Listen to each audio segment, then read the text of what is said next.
Olá pessoal, nesse vídeo eu vou falar para vocês como começar uma implementação de S&OP de sucesso.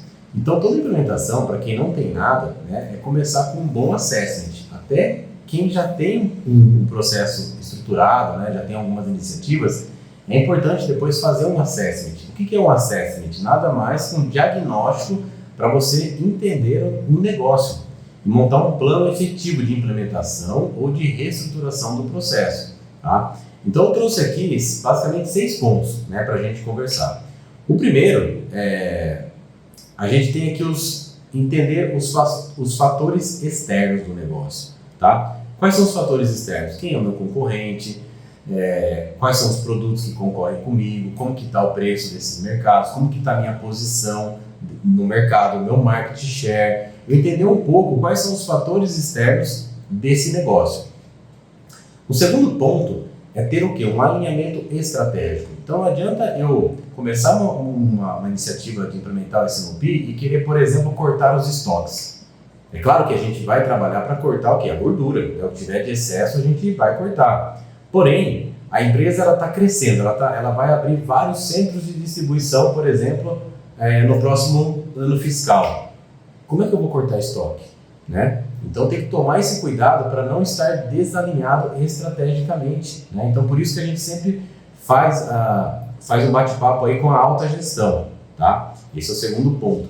O terceiro ponto, que eu acho que é um dos mais importantes, é entender os pontos de dores do negócio. Então o S&OP ele tem que ser implementado, ele tem que ser modelado para resolver problemas. No primeiro momento, a gente vai lá ajudar a cumprir o planejamento estratégico, que é cumprir o orçamento do ano, porém atuar nos pontos de dores. Então pode ser, meu atendimento está muito ruim, meus estoques estão muito desequilibrados, eu estou com excesso de estoque e faltando produto para o mercado. O que mais?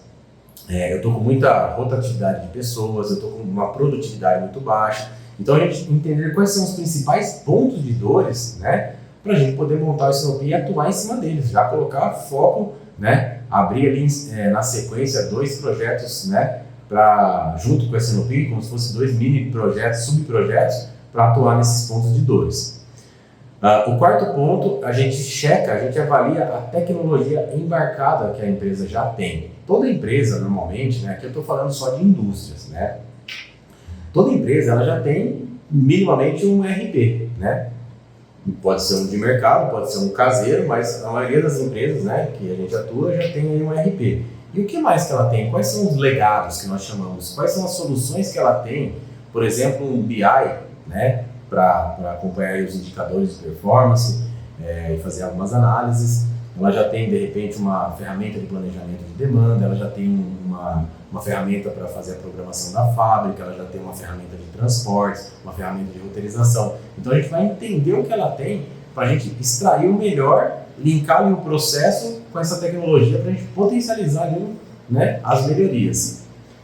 O quinto ponto é a capacidade das pessoas. Então, o assessment, a gente passa também pela parte de pessoas. Então, como é que eu avalio? É batendo papo, conversando com as pessoas, entendendo o que elas fazem, entendendo os processos, que a gente vai falar daqui a pouco, mas principalmente quão capacitadas essas pessoas estão.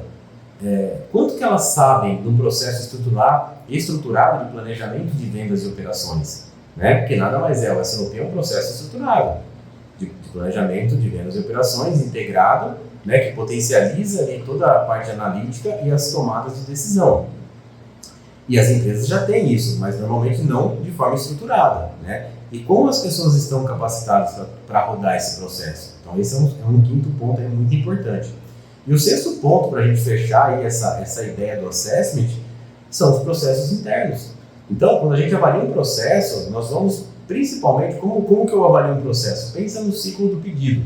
Como que eu lanço um produto no mercado, como que eu vendo esse produto vai passar pelas áreas, vai passar pela produção, eu vou receber o pedido, eu vou produzir, eu vou comprar matéria-prima, eu vou colocar ele no estoque, eu vou expedir até chegar no meu cliente final. Então é uma cadeia, a gente chama de end-to-end, que é do começo ao fim, Então, de ponta a ponta.